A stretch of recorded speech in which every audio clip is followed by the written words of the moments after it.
qu'en ce moment, le plus grand navire militaire au monde se trouve pas très loin de nos côtes.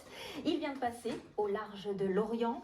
Il s'agit du porte-avions américain, le Gerald Ford, une ville sur l'eau. Tout y est absolument impressionnant et on vous le montre exceptionnellement. Nous avons pu monter à bord. Ce sont des images exclusives signées Léa Merlier et Gilles Parot. Quand il se déplace, c'est toujours escorté par une dizaine de frégates. Comme un géant intouchable, le porte-avions américain Gerald Ford approche pour la première fois les côtes françaises. À son bord, depuis plusieurs semaines, des dizaines d'avions de combat répètent les mêmes exercices, millimétrés. Exceptionnellement, nous avons pu passer quelques heures à bord de ce colosse, aux dimensions hors normes. Le pont d'envol sur lequel nous sommes fait près de 20 000 mètres carrés. C'est l'équivalent de 3 terrains de football. Il peut accueillir près de 75 avions et hélicoptères de combat. C'est un record. Ce porte-avions à propulsion nucléaire est le plus grand. Il mesure 333 mètres de long.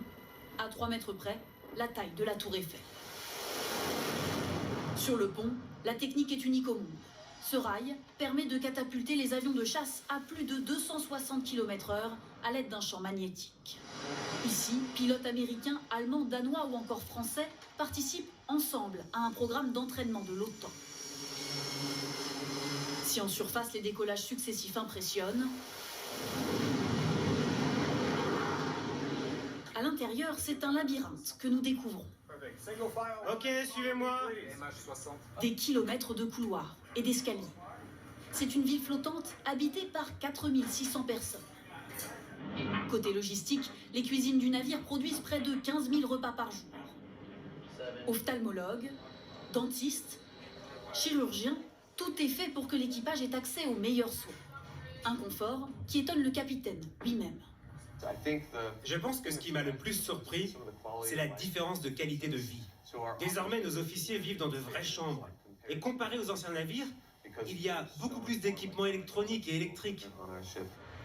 Dans le hangar, les avions sont passés en revue par une armée de mécaniciens. C'est bon pour toi? Le coût de ce porte-avions nouvelle génération s'élève à près de 13 milliards d'euros, le plus cher de l'histoire.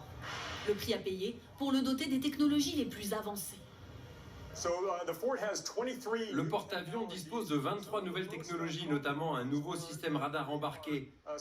Il nous a permis de gagner en efficacité. C'est vraiment impressionnant. On le remarque surtout lorsque nous travaillons avec nos alliés.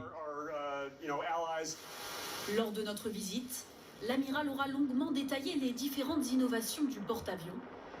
Seul le plan de navigation sera tenu secret. Et ce genre de